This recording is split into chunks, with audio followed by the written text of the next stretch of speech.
आज अपन डिस्कस करेंगे 10वीं के साइंस पेपर का discussion. Science board exam solution अपन देखेंगे पेपर, यानी कि 10वीं का जो बोर्ड एग्जाम का पेपर हुआ है आज 21 मार्च को, उसका अपन डिस्कशन करेंगे।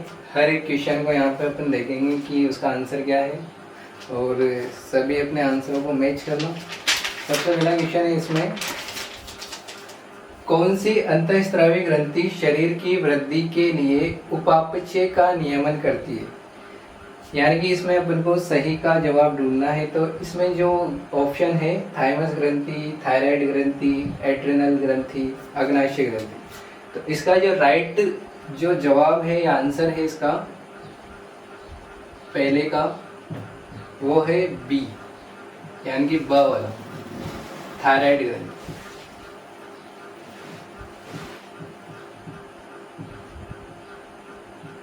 थायराइड ग्रंथि, thymus gland, sorry thyroid gland,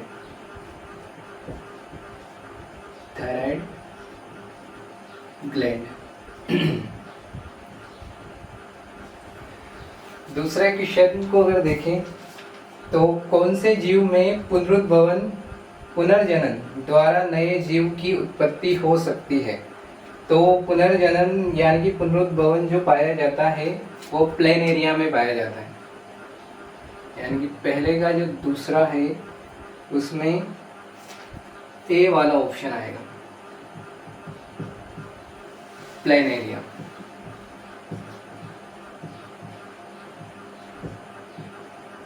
regeneration की कैपेसिटी जो पाई जाती है वो प्लेन एरिया में पाई जाती है। आगे तीसरा जो क्वेश्चन है पहले का, मानव में वृक्क एक तंत्र का भाग है जो संबंधित है, यानी कि मनुष्य में जो वृक्क होते हैं, जो किडनी होती है, उसके जो अंग का भाग जो है वो इनमें से कौन सा है? और बाकी तीनों जो ऑप्शन रहेंगे वो गलत रहेंगे। पहला ऑप्शन है इसमें पोषण से, श्वसन से, तीसरा उत्सर्जन से, दूसरा चौथा जो है परिवहन से। तो इसमें जो राइट आंसर है इसका तीसरे का, वो है उत्सर्जन से, यानी कि एक्सक्रीशन से। एक प्रकार से इसका आंसर सही है, एक्सक्रीशन। तो स वाला उत्सर्जन।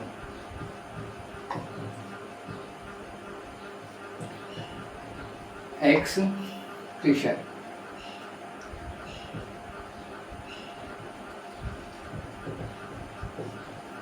तो तीसरे का सही वाला सही जवाब होगा।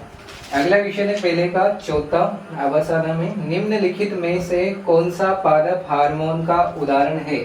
बाकी सारे जो एक प्रकार से उदाहरण है सारे इंसानों के हार्मोन हैं, यानी कि मनुष्य में पाए जाने वाले हार्मोन हैं। केवल एक हार्मोन ऐसा है जो एक प्रकार से पादपों में पाया जाता है।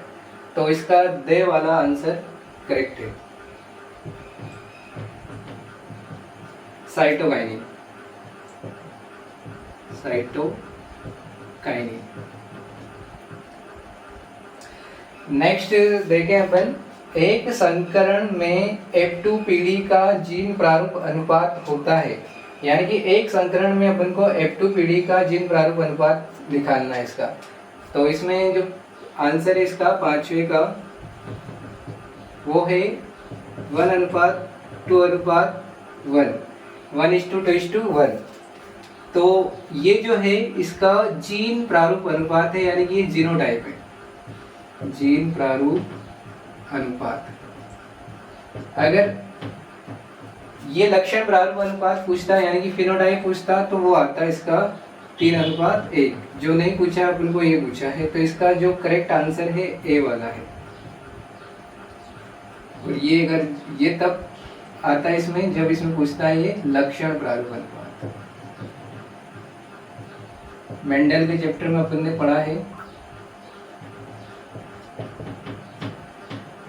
इसे बोलते हैं अपन जीनोटाइप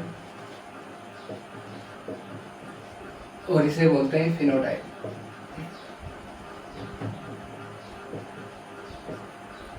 नेक्स्ट क्वेश्चन पे बढ़ते हैं अपन।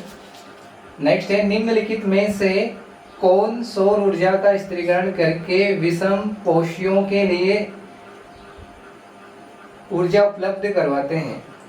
तो एक प्रकार से विषम पोषियों को भोजन उपलब्ध करवाने का जो कार्य करते हैं, या एक प्रकार से सौर ऊर्जा का स्थिरीकरण करके उसे विषम पोषियों को जो प्राप्त करवाते हैं, उपलब्ध करवाते हैं, तो वो जो होते हैं उत्पादक होते हैं। आंसर जो इसका छठे का आंसर जो है उत्पादक होता है, यानी कि द वाला ऑप्शन सही है,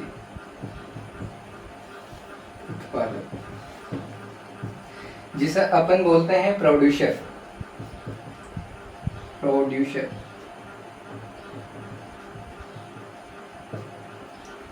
जो होते हैं ये उत्पादक कहलाते हैं। ये सौर ऊर्जा को एक प्रकार से रासायनिक ऊर्जा में कन्वर्ट करके विषम पोषियों को उपलब्ध करवाते हैं। नेक्स्ट क्वेश्चन है पहले का 7वां।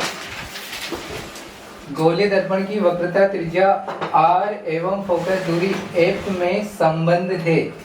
तो इनके मध्य अपन को संबंध बताना है। तो संबंध बताने का जो फॉर्मूला होता है अपन अच्छे से जानते हैं। आंसर 7वें का जो आएगा इसमें स वाला आएगा, यानी कि इसके मध्य जो संबंध होता है वो होता है r बराबर 2f। यहाँ पर r जो है वक्रता त्रिज्या है और f जो है यहाँ पे फोकस दूरी है। वो सभी को अपन सभी जानते हैं, r बराबर वक्रता त्रिज्या और f बराबर होता है फोकस दूरी। तो इसका सही जवाब जो होगा स वाला होगा। नेक्स्ट बात करें अपन 8वां क्वेश्चन। श्वेत प्रकाश पुंज प्रिज्म से गुजरने के पश्चात इसके अवयवी वर्णों में विक्षेपित हो जाता है। प्रकाश जो सबसे कम झुकता है या सबसे कम विचलन जिस प्रकाश का होता है उसका नाम अपन को बताना है। तो 8वें का जो जवाब है उसमें आएगा अ वाला ऑप्शन, लाल। क्योंकि अपन को एक पैटर्न पता है जिसे अपन बोलते हैं विबग्योर, जिसमें रेड रंग जो होता है या रेड कलर जो होता है इसका विचलन सबसे कम होता है। बाकी सबसे ज्यादा अगर विचलन पूछता तो वो कौन से कलर का होता है? वियोलेट का। इसके बाद जो विचलन होता है इससे कम इंडिगो का, फिर इससे कम ब्लू, ग्रीन, येलो, ऑरेंज, और सबसे कम जो विचलन है वो रेड कलर का होता है। तो रेड कलर का विचलन सबसे कम होता है। इसका जवाब जो होगा अपने ए वाला ऑप्शन होगा। बाकी आगे बात करें अपन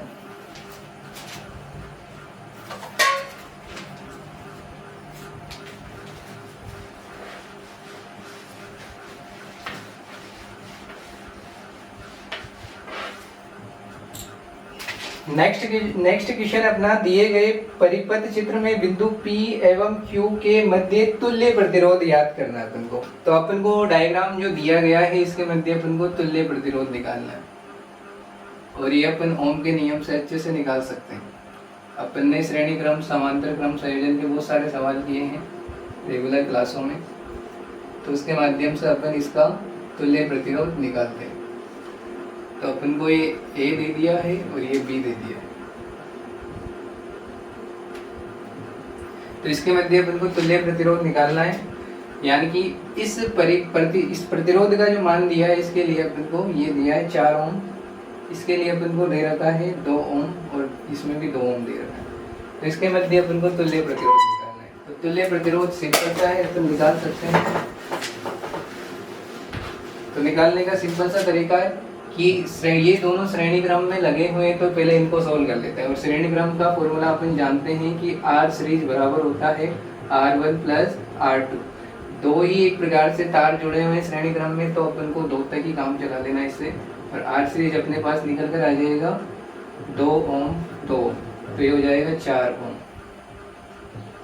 अगर इसका डायग्राम और दूसरा बनाना चाहो तो इसको एक प्रकार से पूरा एक साथ बना सकते हैं सॉल्व करके। तो इसका नया डायग्राम ये वाला बनेगा। तो ऊपर तो दे रहेगा 4 ओम प्रतिरोध और नीचे जो अपना तुल्य प्रतिरोध निकल कर आया है इन दोनों श्रेणी क्रम वालों का, ये निकल कर आया है 4 ओम। तो अब अपन A और B के मध्य तुल्य प्रतिरोध निकाल देंगे। अब देखेंगे अपन, तो ये दोनों एक प्रकार से जो तार है ये समांतर क्रम में आ चुके हैं और समांतर क्रम में आ चुके तो आर पैरेलल का फॉर्मूला अपन जानते हैं कि 1/RP, पी का मतलब पैरेलल, आर 1/R1 बटा बराबर प्लस 1/R2। इसमें मान रख देते हैं अपन, तो 1/RP बराबर 1/R1 इसे मान लेते हैं अपन, तो 4 दिया है, और इसे 2 मान लेते हैं अपन, तो ये 4। तो इसे हल करेंगे तो नीचे अपन एक प्रकार से इसका जो लेसे लेंगे वो 4 आ जाएगा। तो हल करेंगे तो अपन देखेंगे कि 1 + 1 बराबर हो जाएगा 2/4, और क्रॉस गुणा करके अपन करेंगे तो ये 4/2 हो जाएगा, और इसका जो आंसर आ जाएगा 2 ओम आंसर आ जाएगा। तो इसका जो जवाब है पहले के 90 का, ये 9वां जो क्वेश्चन है अपना, इसका जवाब हो जाएगा ब वाला, ब वाला सही हो जाएगा। नेक्स्ट क्वेश्चन है अपना इसका, ये मिटा दूंगा, चेक कर लेना सही।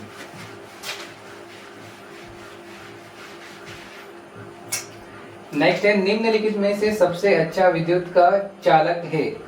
तो इसमें ऑप्शन दिए है लोहा, एल्यूमिनियम, तांबा, चांदी। तो सबसे अच्छा जो चालक होता है वो चांदी होता है। इसका जो आंसर है 10वें का वो आएगा द, चांदी, सिल्वर। और मैंने रेगुलर क्लासों में इसका क्रम भी बता रखा है, चांदी के बाद जो एक प्रकार से इससे कम चालक जो होता है वो तांबा होता है, फिर तांबे से कम चालक जो होता है कॉपर, लोहा, टंगस्टन, ये एक प्रकार से इसका क्रम अपन ने देखा। नेक्स्ट जो क्वेश्चन है अपना पहले का 11वां, दक्षिण हस्त अंगुष्ठ नियम में अंगूठा संकेत करता है। अपन ने एक प्रकार से दक्षिण हस्त अंगुष्ठ नियम देखा था, इसे स्क्रू गेज का नियम भी कहते हैं या पेच का नियम भी कहते हैं। जो अंगूठा जो होता है एक प्रकार से ये विद्युत धारा की दिशा को दिखाता है, और जो मुड़ी हुई उंगलियां होती है चुंबकीय क्षेत्र को बताती है। तो इसमें जो एक प्रकार से ऑप्शन लिया है विद्युत धारा की दिशा, तो पहला ही ऑप्शन जा रहा है इसमें सही वाला, विद्युत धारा की दिशा। और भी ऑप्शन देख लेते हैं, चुंबकीय क्षेत्र की दिशा तो उंगलियां बताती है, कि अंगूठा पूछा है इसमें। पृथ्वी के चुंबकीय क्षेत्र की दिशा, बल की दिशा, तो इसमें ए वाला ऑप्शन करेक्ट होगा, चुंबकीय क्षेत्र की दिशा।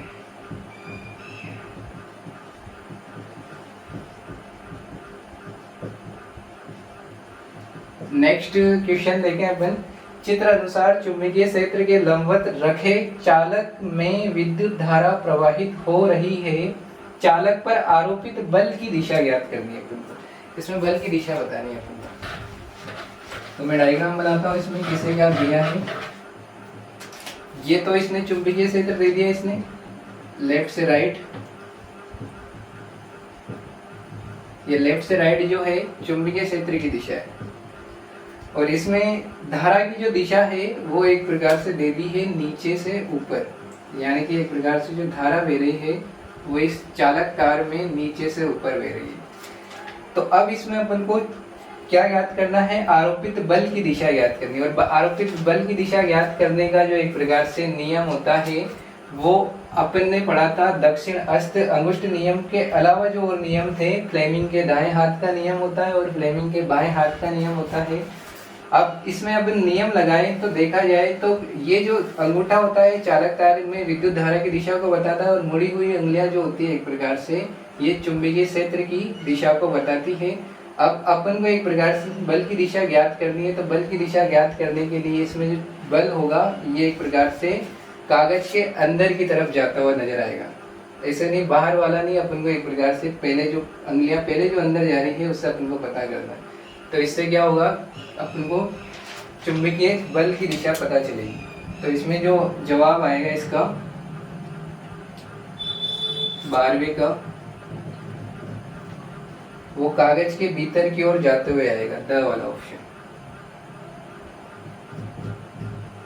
कागज के भीतर की ओर।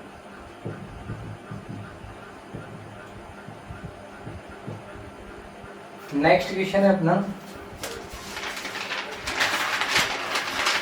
13वां, जिंक और तनु सल्फ्यूरिक अम्ल के मध्य अभिक्रिया से उत्पन्न गैस का नाम बताना है। ऐसे अपन ने जब अम्लों के गुण देख रहे थे अपन रासायनिक गुण, तो उसमें अपन ने देखा था कि जब धातु की क्रिया अम्ल से होती है तो उससे जब रिएक्शन होती है तो यौगिक बनने के अलावा वहाँ पे एक गैस निकलती है जिसका नाम होता है हाइड्रोजन गैस। और इसकी पहचान अगर करनी हो तो एक प्रकार से जलती हुई मोमबत्ती को अपन ले आ सकते हैं, तो जलती हुई मोमबत्ती नीली ज्वाला के साथ जलती है। तो इसमें जो रिएक्शन भी देख लेते हैं, जिंक की रिएक्शन अपन कराते हैं तलु सल्फ्यूरिक अम्ल, यानी कि तलु सल्फ्यूरिक अम्ल का मतलब H2SO4। जब इसकी रिएक्शन होगी तो यहाँ पे बनेगा जिंक सल्फेट प्लस जो गैस निकलेगी वो हाइड्रोजन गैस निकलेगी। तो इसका जवाब पता चली गया होगा 13वें का आ वाला ऑप्शन से है, hydrogen gas H2। Next question है, एक उदासीन विलयन का पीएच का मान जो होता है वो होता है 7। एक उदासीन विलयन का जो पीएच का मान होता है और 7 से कम होता है तो वो अम्लीय माध्यम हो जाता है, और 7 से अधिक जो होगा क्षारीय होता है। पीएच स्केल में इसका मान अगर देखा जाएगा 7 पे होगा तो उदासीन माना जाएगा, और 7 से अधिक होगा तो क्षारीय होगा। नेक्स्ट क्वेश्चन है 15। इसमें एक रिएक्शन दी है PbO लेड ऑक्साइड की रिएक्शन करवाई है। तो हम डिस्कस कर रहे थे 15वां क्वेश्चन, लेड ऑक्साइड की रिएक्शन जब अपन कार्बन से कराते हैं तो लेड बनता है और कार्बन डाइऑक्साइड बनता है। तो इसमें अपन को देखना था कि किसका उपचयन हो रहा है और किसका अपचयन हो रहा है। तो मैंने तुम्हें बताया है कि रेगुलर क्लासों में वैसे जानते हैं अपन कि जब ऑक्सीजन हटता है तो उसका उपचयन होता है, अपचयन होता है, और ऑक्सीजन जुड़ता है तो उसका उपचयन होता है। तो इसमें देखना है अपन को ऑप्शन में, तो सीसा उपचयित हो रहा है, तो सीसा उपचयित यानी कि सीसे में ऑक्सीजन नहीं जुड़ रहा है तो एक प्रकार से ऑक्सीजन हट रहा है तो ये तो अपचयित हो रहा है। तो पहला जो इसका जवाब है वो गलत जाएगा। नेक्स्ट है कार्बन डाइऑक्साइड उपचयित हो रहा है, तो कार्बन जो है एक प्रकार से ये कार्बन डाइऑक्साइड में उपचयन हो रहा है इसका, तो ये वाला जवाब भी जो इसका सेकंड वाला ये भी गलत है। नेक्स्ट है कार्बन जो है ये कार्बन जो है कार्बन डाइऑक्साइड में इसका उपचयन हो रहा है, तो इसका तीसरा जो जवाब रहेगा ये सही रहेगा। और एक और है लेड ऑक्साइड, लेड ऑक्साइड जो है लेड में अपचयन हो रहा है इसका, ये उपचयन ये अपचयन, तो इसमें चौथा भी सही है। तो इसका जो जवाब जाएगा इसमें द वाला, तीसरा और चौथा। नेक्स्ट क्वेश्चन है अपना, फास्फोरस परमाणु के m कोष में उपस्थित इलेक्ट्रॉनों की संख्या बतानी है अपन को। 15वां जो क्वेश्चन है अपना 16वां क्वेश्चन, फास्फोरस का जो परमाणु क्रमांक होता है वो 15 होता है, यानी कि आवर्त सारणी में 15 नंबर पर आता है। इसको अपन P से प्रदर्शित करते हैं और इसमें अपन को m कोष में इलेक्ट्रॉनों की संख्या बतानी है। तो बोर और बरी ने एक प्रकार से इलेक्ट्रॉनों को भरने के लिए दो नियम दिए थे, जिसमें से दूसरा जो नियम होता है 2n स्क्वायर होता है, इसके अनुसार अपन इलेक्ट्रॉन भरते हैं। तो इसमें अपन k कक्ष, l कक्ष, m कक्ष और n कक्ष में कितने कितने इलेक्ट्रॉन भरते हैं। तो मैं डायरेक्ट बता दूं, k कक्ष में अपन अधिकतम 2 इलेक्ट्रॉन भर सकते हैं, l में 8 और m में अपन 8 और n में 18 इलेक्ट्रॉन अपन को चाहिए फास्फोरस में। तो फास्फोरस के अपन को इसका परमाणु क्रमांक जो होता है 15 होता है, तो इसमें इलेक्ट्रॉन देखना है। तो इसमें m कोश में कितने इलेक्ट्रॉन आएंगे, तो अगर देखा जाए तो पहले कोश में 2 इलेक्ट्रॉन भर देंगे, दूसरे में अपन ने 8 भर दिए तो 10 हो गए इलेक्ट्रॉन टोटल, और ये 15 नंबर पर आता है तो 5। तो इसके m कोश में जो इलेक्ट्रॉन आएंगे वो 5 इलेक्ट्रॉन आएंगे। तो इसका जो जवाब होगा ब वाला होगा, 16वें का ब जवाब। नेक्स्ट क्वेश्चन है अपना, संतृप्त हाइड्रोकार्बन है, तो संतृप्त हाइड्रोकार्बन कौन सा है वो अपन को बताना है इसमें। तो संतृप्त हाइड्रोकार्बन जो होता है, अगर देखा जाए तो संतृप्त और असंतृप्त हाइड्रोकार्बन होता है। संतृप्त हाइड्रोकार्बन का मतलब कार्बन कार्बन के मध्य सिंगल बंध, और असंतृप्त का मतलब कार्बन कार्बन के मध्य डबल बंध या ट्रिपल बंध। तो अपन को तो संतृप्त चाहिए, तो इसके लिए अपन को एक सूत्र, इसका सामान्य सूत्र जो होता है संतृप्त हाइड्रोकार्बन का CnH2n+2 होता है। इसका जो होता है CnH2n होता है, और इसका जो फॉर्मूला होता है CnH2n H2N-2 होता है। जिसका अकॉर्डिंग अपन को देखना है कि एक प्रकार से इसमें संतृप्त हाइड्रोकार्बन क्या है। तो कार्बन N का मतलब नंबर ऑफ कार्बन्स होता है, तो 2 और 2 N के स्थान पर 2 रखते हैं +2, तो इसमें जो जवाब आएगा सोल्व करके 2C2H6। इसका सही जवाब होगा स वाला, 7वें क्वेश्चन।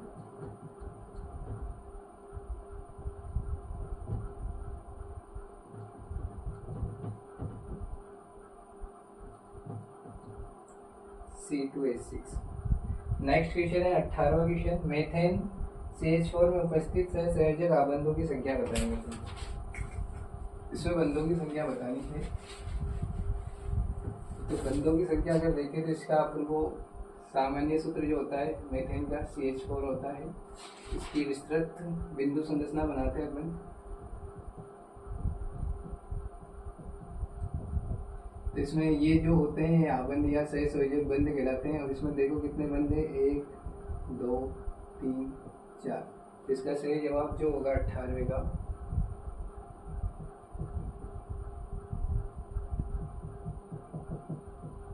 वो होगा 4। इसका ए ऑप्शन सही, 4 बंद होंगे। तो ये तो अपने होंगे सारे आवास साधन, यानी कि पहले के 18 क्वेश्चन होंगे। अब दूसरे के अपन रिक्त स्थानों की बात करते हैं।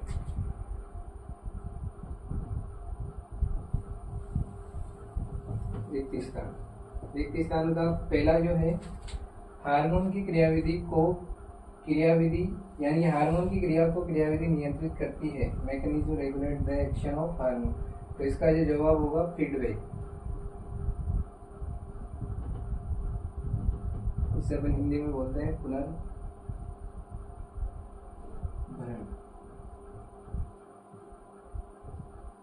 नेक्स्ट है शाकान्वित आहार श्रृंखलाओं से बना जाल खाद्य जाल कहलाता है। इसे अपन बोलते हैं फूड वेब। नेक्स्ट है दूसरे का तीसरा। सामान्यतः विद्युत तार तांबे के बनाए जाते हैं क्योंकि ये विद्युत के अच्छे सुचालक होते हैं। विद्युत के सुचालक होते हैं। नेक्स्ट है विद्युत धारावाही वृत्ताकार पास के कारण उत्पन्न चुंबकीय क्षेत्र की प्रबलता फेरों की संख्या में वृद्धि करने से बढ़ती है। इसमें आएगा बढ़ती है। नेक्स्ट है मैग्नीशियम रिबन का वायु में दहन कराने पर यौगिक का नाम मैग्नीशियम ऑक्साइड। अपन रिएक्शन जानते हैं, जब मैग्नीशियम की रिएक्शन ऑक्सीजन से होती है तो बनता है मैग्नीशियम ऑक्साइड। नेक्स्ट है तीसरा, शोषण को परिभाषित कीजिए। तो शोषण की परिभाषा सभी को पता होगी। तो ये जो क्वेश्चन है मस्तिष्क, इसका तीसरे का जो दूसरा क्वेश्चन है मस्तिष्क का कौन सा भाग सीधी रेखा में चलना, साइकिल चलाना व पेंसिल उठाने को नियंत्रित करता है। तो इसका जो जवाब होगा अनुमस्तिष्क आएगा। इसे अपन बोलते हैं सेरेबेलम। तीसरे का सेकंड अनुमस्तिष्क।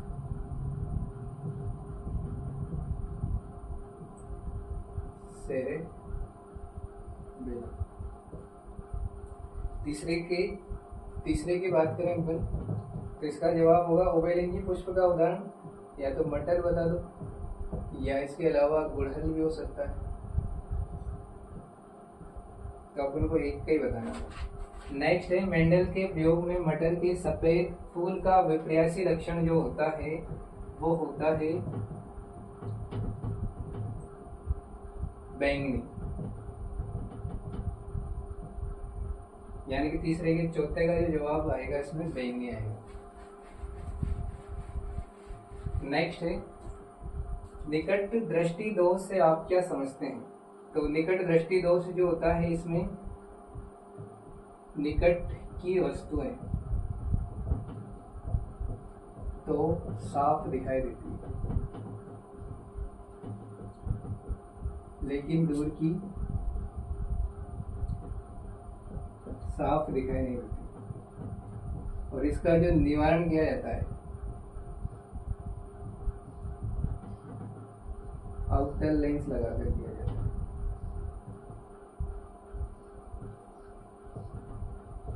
Concave lens.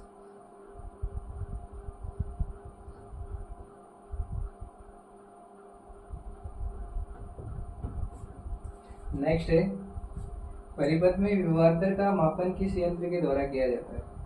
तो वो होता है वोल्ट मीटर के द्वारा।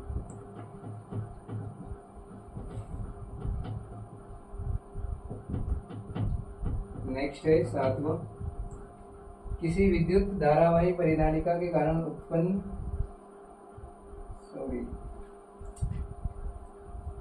ये तो था छठा,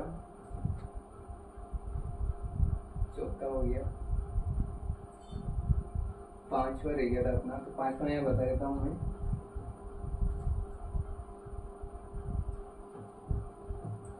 किसी वाहन के पश्च दृश्य के लिए किस दर्पण का उपयोग किया जाता है? तो वो आता है उत्तल दर्पण। नेक्स्ट अपन ने देख लिया है, छठा अपन ने देख लिया ये, और 7वां भी देखा अपन ने वोल्ट मीटर, और 8वां अपन देखते हैं किसी विद्युत धारावाही परिनालिका के कारण उत्पन्न चुंबकीय क्षेत्र की क्षेत्र रेखाओं को दर्शाइए। तो अपन को एक परिनालिका बना देनी है ये, और इसमें अपन को चुंबकीय क्षेत्र दिखा देना है ये से नॉर्थ से साउथ। नेक्स्ट है तीसरे का 9वां,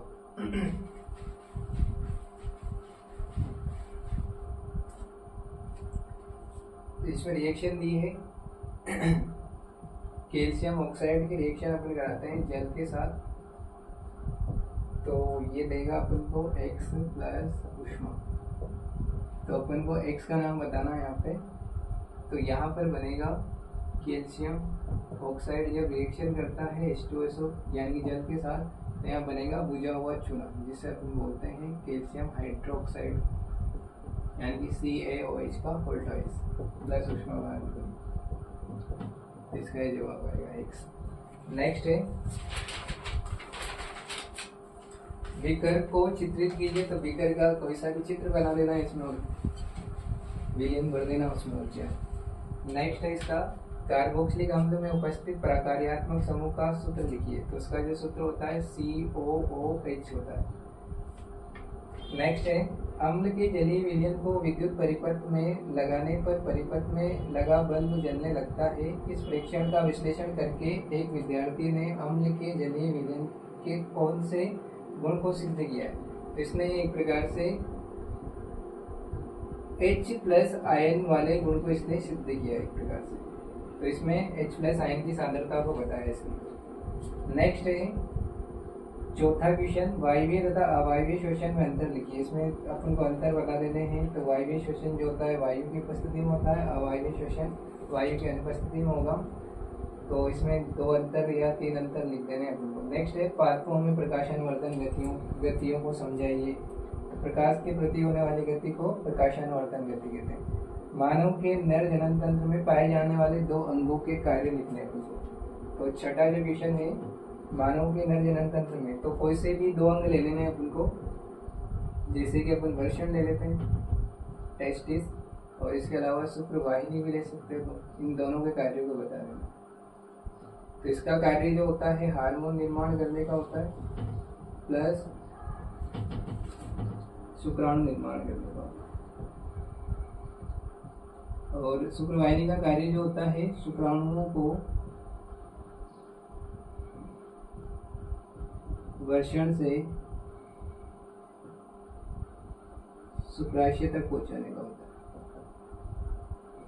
तो यानी कि ये कार्य अपन को बता दें, शुक्राणु को वर्षण से कहाँ तक पहुंचाती है? शुक्राशय तक पहुंचाती है। नेक्स्ट क्वेश्चन है इसमें, मानव में लिंग निर्धारण का आरेख चित्र खींचिए या बनाना है अपन को। इसमें अपवर्तनांक किसे कहते हैं? तो अपवर्तनांक जो होता है एक प्रकार से किसी भी प्रकाश का एक माध्यम से चलकर दूसरे माध्यम में प्रवेश करना हो, एक प्रकार से उसमें जो परिवर्तन आता है वो अपवर्तनांक कहलाता है, और इसका जो सूत्र होता है म्यू बराबर सी अपॉन वी होता है। यहाँ पे म्यू अपवर्तनांक है, सी जो होता है ये प्रकाश का वेग होता है, प्रकाश क्या, यानी कि किसी भी माध्यम में प्रकाश की चाल, और v जो होता है प्रकाश का वेग होता है। सॉरी उल्टा हो गया, ये तो हो गया प्रकाश का वेग, और ये हो जाएगा किसी माध्यम में प्रकाश की चाल। और प्रकाश का वेग अपन जानते हैं 3 × 10⁸ मीटर प्रति सेकंड होता है। नेक्स्ट है इसमें स्वच्छ आकाश का रंग नीला क्यों होता है, ये सब अपन कर सकते हैं। घरेलू विद्युत परिपथों में विद्युत फ्यूज का उपयोग क्यों किया जाता है, अतिभारण या लघु परिवर्तन होने से बचने के लिए। 11वां है लेड नाइट्रेट के तापन से नाइट्रोजन डाइऑक्साइड गैस के उत्सर्जन को प्रदर्शित करने के लिए व्यवस्थित उपकरण कीजिए। तो लेड नाइट्रेट जो होता है PbNO3 का वोल्टाइज, इसको गर्म करना आपको, तो इसके दौरान बनेगा lead oxide, nitrogen dioxide plus oxygen. तो यही इसका एक प्रकार से चित्र हो गया है, और ये इसका डायग्राम रिएक्शन आप लोगों को बता देंगे। नेक्स्ट है सोडियम हाइड्रोक्साइड की रिएक्शन अपन कराते हैं जिंक से। 12वां जो विषय है ये था अपना 11वां, और इससे पहले वाला जो था अपना 8वां था, 11वां 12वां। तो सोडियम हाइड्रोक्साइड की रिएक्शन अपन कराते हैं जिंक से, तो बनता है Na2, सोडियम जिंकेट कहते हैं इसे, Na2ZNO2, यहाँ पे बनेगा हाइड्रोजन। यानी कि जब अपन क्षार की रिएक्शन धातु से कराते हैं तो यौगिक प्लस हाइड्रोजन गैस बनती है। यहाँ पे जो यौगिक है इसका नाम होता है सोडियम जिंकेट।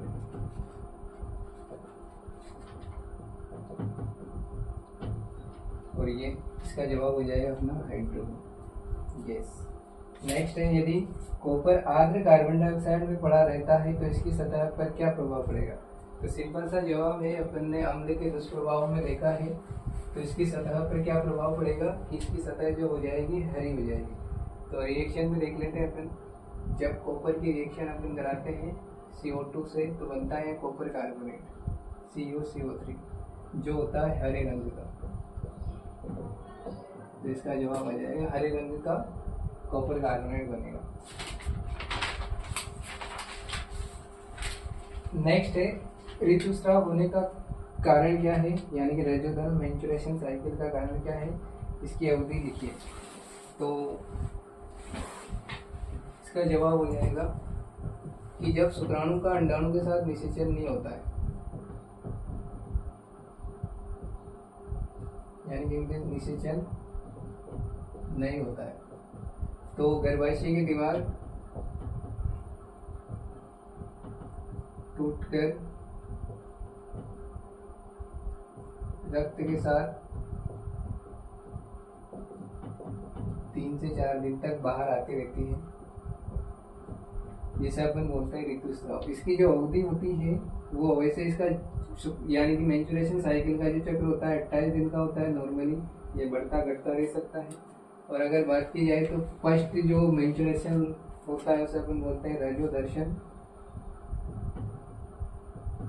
ये प्रारंभ होता है 10 से 11 वर्ष की उम्र, और जो इसकी समाप्ति होती है वो रजो निवृत्ति कहलाती है। और ये होता है महिलाओं में बंद 45 से 50 वर्ष की आयु। तो ये अपन को इसमें बताना। नेक्स्ट है इसमें अथवा का कोई गर्भ निरोधक युक्तियों अपनाने के कारण बताइए, और कोई गर्भ निरोधक युक्ति का नाम लिखिए। तो ये सब अपन कर सकते हैं। 15वां भी सिंपल है, और 16वां ओम का नियम लिखना है।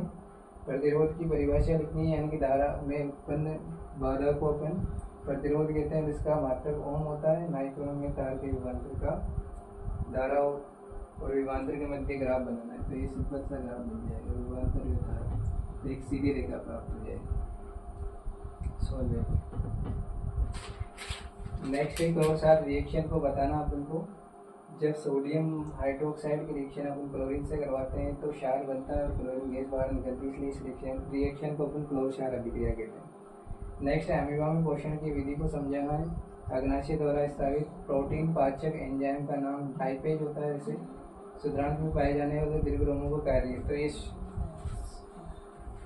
छोटी आंत्र में ये सतह क्षेत्रफल को बढ़ाने का कार्य करते हैं दीर्घरोम।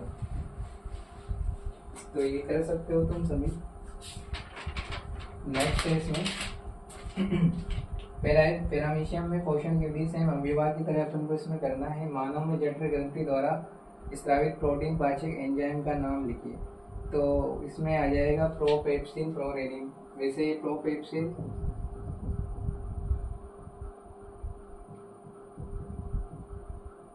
जो होता है इनएक्टिव होता है, इसको एक्टिव HCl के द्वारा किया जाता है जो पेप्सिन में बदल जाता है। तो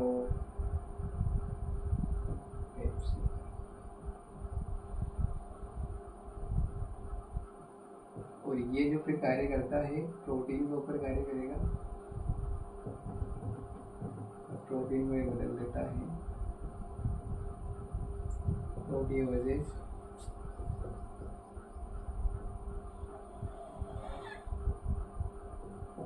प्लस पेप्टोन।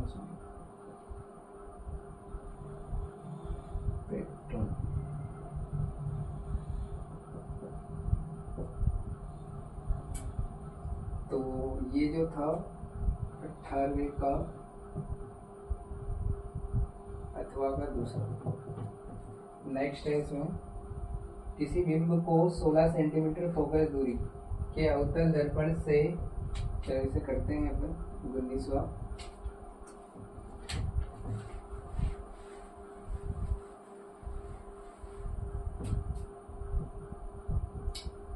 इसमें दे रखा है अवतल दर्पण है, बिंब से ये रखा है 16, किसी बिंब को 16 सेंटीमीटर फोकस दूरी के, फोकस दूरी दे रखी है अपन को 16 सेंटीमीटर।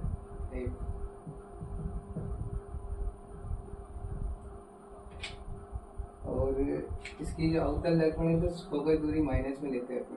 नेक्स्ट है इसका अवतल दर्पण से 16 सेंटीमीटर दूरी पर रखा है, यानी कि यू दे रखा है अपन को 24 सेंटीमीटर से, और यू भी जो होता है माइनस में होता है। नेक्स्ट है दूरी पर रखा है, दर्पण से कितनी दूरी पर पर्दे को रखा जाएगी स्पष्ट करती हूँ, यानी कि वी पूछा है। तो अपना दर्पण का जो सूत्र होता है 1/1 बराबर 1/v माइनस 1/u होता है, सॉरी प्लस।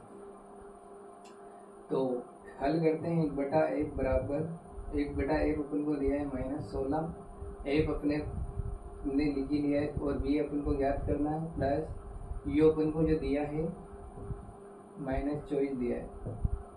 हल करते हैं इसे, प्लस माइनस माइनस हो जाता है 1/24। तो इसे हल करेंगे अपन 1/v को मैं वही रखता हूँ 1/-16 प्लस ये बराबर की तरह आएगा तो प्लस हो जाएगा 1/24। 1/v बराबर यहाँ पर अपन कॉमन ले लेते हैं, ऐसा संख्या लेते हैं जिसमें दोनों का बराबर भाग चला जाए। तो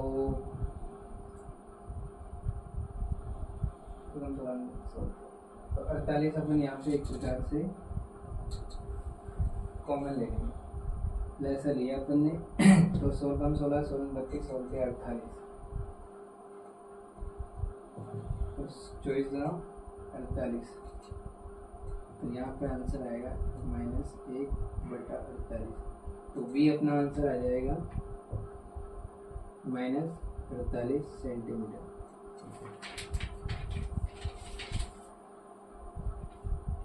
नेक्स्ट क्वेश्चन है इसमें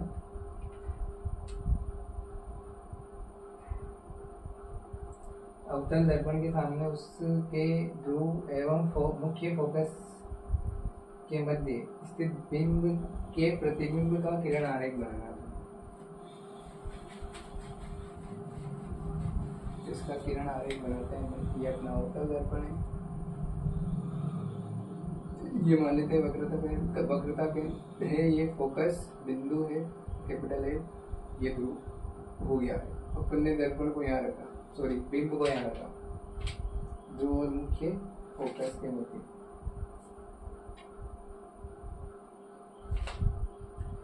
तो अपन बिंब को यहाँ रखते हैं, तो पहला नियम लगाते हैं अपन। तो अपन जानते हैं कि जब फोकस बिंदु और ध्रुव के मध्य कोई भी बिंब रखा होता है तो उसका जो प्रतिबिंब बनता है वो दर्पण के पीछे बनेगा। तो नियम तो लागू करते हैं, जब कोई प्रकाश की किरण मुख्य अक्ष से समांतर दर्पण पर आपतित होगी है तो हमेशा फोकस बिंदु से अलग हो जाती है।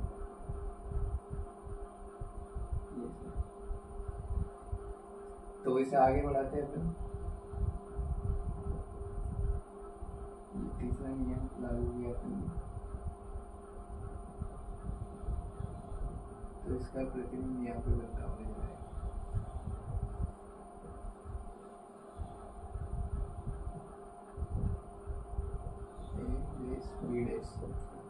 तो ये जो प्रतिबिंब बनता है ये आभासी बनता है, सीधा बनेगा और वस्तु से बड़ा बनेगा।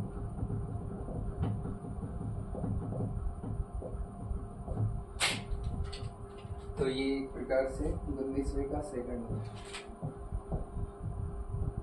19वें का फर्स्ट ईयर था। अगला क्वेश्चन है इसके अथवा में डायरेक्टर वाला।